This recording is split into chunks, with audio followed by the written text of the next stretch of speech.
Sallallahu ala Muhammad. Sallallahu alaihi wasallam. Sallallahu ala Muhammad. Sallallahu alaihi wasallam. Bismillahirrahmanirrahim. Assalamualaikum warahmatullahi wabarakatuh. Alhamdulillahirabbil alamin. Alhamdulillahilladzi anzala as-sakinata fi qulubil mu'minin liyazdadu imanan ma'a imanihim. Asyhadu an la ilaha illallah wa asyhadu anna Muhammadar Rasulullah.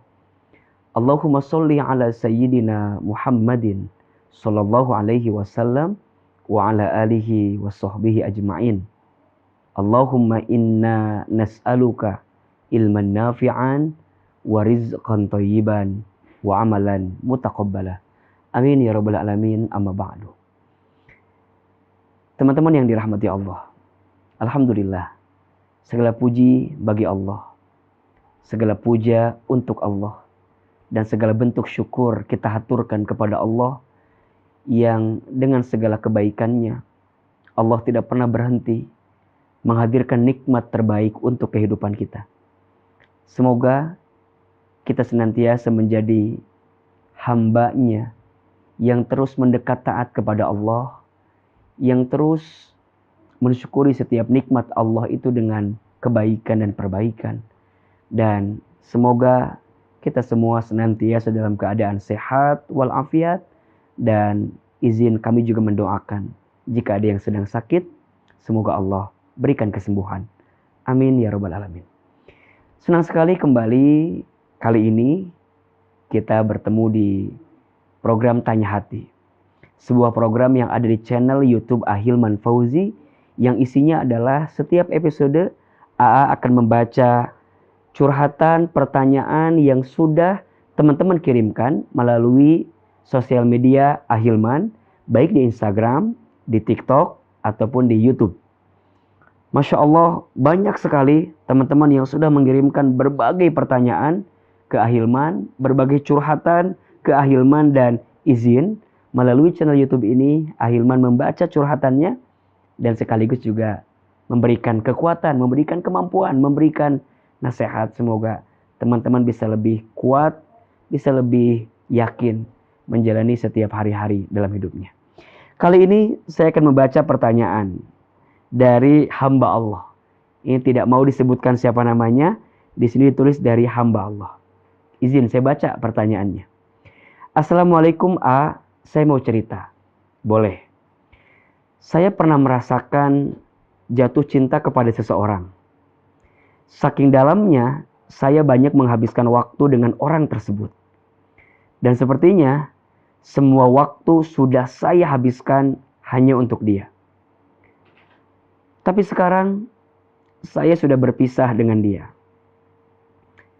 Tapi sampai saat ini, saya belum bisa move on dari dia. Bagaimana caranya agar saya bisa mengobati trauma masa lalu saya? Mohon nasihatnya Ustaz. Terima kasih yang sudah mengirimkan pertanyaan. Saya yakin ini juga pertanyaan relate banget sama teman-teman yang lain yang hari ini barangkali masih berusaha untuk berdamai dengan apa yang sudah terjadi.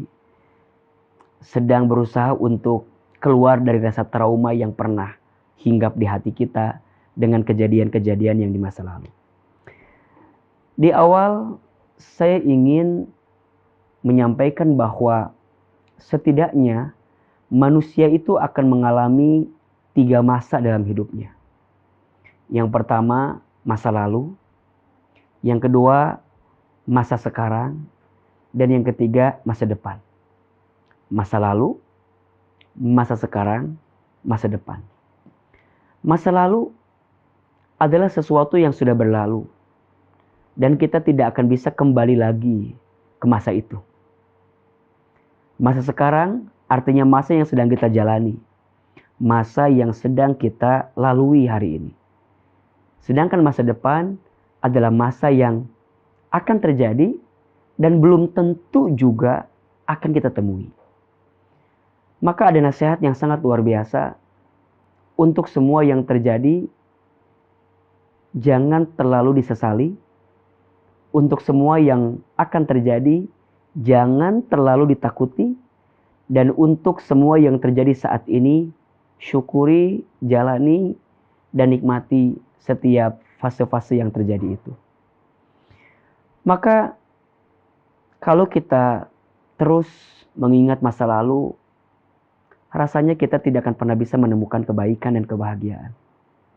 Kenapa? Sekeras apa kita ingin kembali ke masa lalu, gak akan bisa. Sekeras apa kita ingin bisa keluar daripada apa yang sudah terjadi, dan kita berusaha ingin melupakan semua, rasanya sulit. Rasanya gak bisa. Makin kita berusaha melupakan, bukan makin lupa, malah makin ingat. Betul? Karena bedakan antara kerja hati dengan kerja pikiran. Untuk semua yang sudah terjadi, tugas kita adalah memaafkan, bukan melupakan. Apa bedanya antara memaafkan dengan melupakan? Beda. Memaafkan itu membersihkan hati agar tidak membenci kepada yang menyakiti. Sedangkan melupakan membersihkan pikiran agar tidak mengingat kepada yang menyakiti. Beda. Memaafkan adanya di hati, melupakan adanya di pikiran. Memaafkan itu bisa diusahakan, tapi melupakan butuh waktu, butuh perjuangan. Bahkan juga barangkali kita tak akan bisa melupakan itu. Kalau kita berkaca pada satu kisah misalnya, satu kali Nabi SAW pernah berangkat ke kota Taif. Belum sampai di kota Taif, Nabi mendapatkan perlakuan yang tidak baik dari penduduk kota Taif. Mereka melempari Nabi dengan batu, mereka menghina Nabi, mencaci maki, melempari dengan kotoran, bahkan mengusir Nabi agar Nabi tidak masuk kepada kota Taif tersebut. Apa yang Nabi lakukan ketika itu? Nabi kemudian memilih untuk mundur, memilih untuk pergi dari tempat tersebut. Karena kalau dipaksakan, akan ada sesuatu yang tidak baik yang Nabi rasakan. Maka Nabi memilih untuk mundur sejenak. Nabi kembali ke kota Mekah. Sebelum Nabi sampai ke kota Mekah, Nabi beristirahat di sebuah tempat. Nabi menyandarkan tubuhnya di sebuah pohon rindang yang besar. Sampai kemudian singkat cerita datang malaikat Jibril. Apa kata malaikat Jibril? Ya Muhammad, aku melihat bagaimana perlakuan orang Taif kepadamu. Mereka menghinamu, mereka mencaci makimu, mereka melempari batu.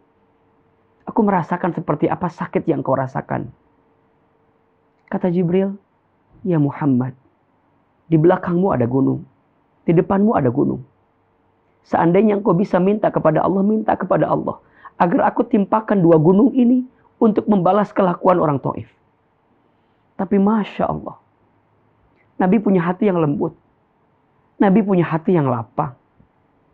Nabi punya kesempatan untuk membalas kelakuan orang Taif. Tapi waktu itu Nabi tidak membalasnya. Nabi memilih untuk apa? Memaafkan kelakuan orang Taif. Pertanyaannya, apakah Nabi lupa? Tidak. Bahkan kita umatnya yang sejak kecil diceritakan kisah ini pun kita nggak lupa. Tapi di saat itu Nabi memaafkan kesalahan itu. Dan ternyata rasa maaf yang Nabi hadirkan itu mengantarkan banyak kebaikan-kebaikan untuk Nabi SAW. Bahkan Nabi memilih untuk berdoa, ya Allah, seandainya bisa jadikan di antara penduduk Taif anak dan keturunannya kelak, mereka beriman kepadaku. Dan Masya Allah, ternyata ketika hati kita lapang untuk memaafkan, di saat itu kita bisa menyembuhkan luka yang pernah kita rasakan. Maka untuk semua yang sudah terjadi, belajar memaafkan. Trauma iya, sakit iya, terluka iya. Tapi belajar saja untuk memaafkan. Karena dari rasa maaf yang kita hadirkan, akan ada banyak kebaikan yang Allah siapkan. Tolong catat baik-baik. Ada 5 keistimewaan yang Allah siapkan untuk kita yang pandai memaafkan. Yang pertama, orang yang pandai memaafkan itu diakui sebagai orang yang bertakwa. Surat Ali Imran ayat 133-134. Yang kedua, orang yang pandai memaafkan itu dicintai oleh Allah. Wallahu yuhibbul muhsinin. Allah mencintai orang yang senantiasa berbuat kebaikan. Dan ciri orang yang senantiasa berbuat kebaikan, siapa? Orang yang pandai memaafkan kesalahan orang lain. Yang ketiga, orang yang pandai memaafkan itu diampuni dosa-dosanya oleh Allah. Yang keempat, orang yang pandai memaafkan disiapkan istana di surga. Dan yang kelima, orang yang pandai memaafkan ditenangkan hatinya. Maka belajar untuk melapangkan hati, hadirkan rasa maaf terbaik untuk semua luka yang pernah terjadi, untuk semua sakit yang pernah kita rasakan. Percayalah, ketika engkau bisa memaafkan, engkau sedang ada pada tahapan berdamai dengan yang pernah terjadi. Berdamai dengan masa lalu. Setelah itu, mendoakan. Untuk semua yang sudah terjadi, doakan. Minta sama Allah ada hikmah yang bisa kita dapatkan. Minta sama Allah ada pelajaran yang bisa kita dapatkan. Minta sama Allah agar kita bisa dibimbing untuk tidak tenggelam lagi pada kesalahan yang sama. Maka ada doa-doa terbaik yang senantiasa kita panjatkan kepada Allah. Ya muqallibal qulub, tsabbit qalbi ala dinik. Duhai Allah yang membolak-balikan hati, tetapkan hatiku di jalanmu. Rabbana la tuzigh qulubana ba'da idh hadaitana wa hab lana min ladunka rahmah innaka antal wahhab. Minta ya Allah, jangan kau condongkan hati kami setelah engkau berikan hidayah kepada kami. Minta dikuatkan hati kita agar bisa kuat untuk benar-benar menjalani hari-hari setelah trauma dengan apa yang sudah terjadi itu. Minta diberikan kesabaran untuk terus melangkah lagi dalam kebaikan. Rabbana afrigh alaina sabran wa tsabbit aqdamana wansurna 'alal qaumil kafirin. Ya Allah, anugerahkan kepada kami rasa sabar untuk semua yang telah terjadi. Dan teguhkan langkah kami agar kami terus melangkah dalam kebaikan-Mu. Dan tolonglah kami ya Allah, agar kami tidak menjadi orang-orang yang kafir, agar kami tidak tergoda oleh orang-orang yang kafir. Maksudnya apa? Orang-orang yang ragu sama Allah. Orang-orang yang menutup hatinya untuk bisa mendapatkan hikmah terbaik dari Allah. Maka hadirkan doa-doa terbaik untuk semua yang telah terjadi. Doa itu senjatanya orang beriman. Memaafkan, mendoakan. Memaafkan itu tidak merubah masa lalu, tapi memaafkan mencerahkan masa depan. Jika pundakmu terasa lemah untuk menanggung beban, jika telingamu terasa sulit untuk mendengarkan pesan kebaikan, jika semua orang-orang lingkunganmu tidak lagi mendukung adanya kebaikan dalam dirimu, maka cukuplah dua tanganmu menengadah kepada Allah, berdoa kepada Allah, agar kemudian Allah yang mengurus segalanya, agar Allah yang mengatur segalanya. Karena percayalah, sebaik-baiknya pemberi balasan siapa? Allah. Dan yang ketiga, mengikhlaskan. Untuk semua yang sudah terjadi, belajar ikhlas, belajar menyerahkan semuanya hanya sama Allah. Belajar juga dari situ bahwa berharap kepada manusia itu memang sangat menyakitkan. Berharap kepada manusia itu adalah patah hati yang disengaja. Kata Imam Ali bin Abi Thalib, aku pernah merasakan semua kepahitan hidup. Dan tidak ada yang paling pahit aku rasakan, kecuali saat hati terlalu berharap kepada manusia. Semoga dengan 3M yang bisa kita hadirkan, memaafkan, mendoakan, mengikhlaskan, kita bisa lepas dengan trauma di masa lalu. Ayo berjalan lagi, ayo melangkah lagi, ayo mulai lagi. Memang dalam hidup kadang kita butuh jeda, butuh berhenti, butuh wakaf, butuh wukuf. Butuh untuk bisa berhenti memaknai semua yang sudah terjadi. Cukup luka yang kemarin itu menyakiti hati, tapi jangan merusak masa depanmu. Yang hancur itu rencanamu, bukan masa depanmu. Yang rusak itu usahamu, bukan hidupmu. Jangan sampai gara-gara orang yang pernah menyakitimu, menutup banyak kebaikan yang sedang Allah siapkan untukmu dari sakit yang pernah kau rasakan di masa lalu. Bismillah, yakin Ada hikmah di balik musibah, ada berkah di balik masalah, ada pelajaran di balik semua kejadian. Tunggu, tunggu. Dan belajar untuk lebih lapang agar Allah bisa menghadirkan kebaikan dengan tenang dalam hidup kita. Semoga bermanfaat. Terima kasih untuk hamba Allah yang sudah bertanya. Dan insya Allah di episode selanjutnya kita akan baca kembali curhatan dari teman-teman semua. Teman-teman yang masih mau bertanya, mau curhat, boleh kirim saja di sosial media kami, di Ahilman Fauzi, di Instagram, di TikTok, ataupun juga di YouTube ini. Insya Allah. Semoga Allah ridha dan semoga Allah semakin sayang kepada kita semua. Mohon maaf lahir batin. Wabillahi taufiq wal hidayah. Assalamualaikum warahmatullahi wabarakatuh.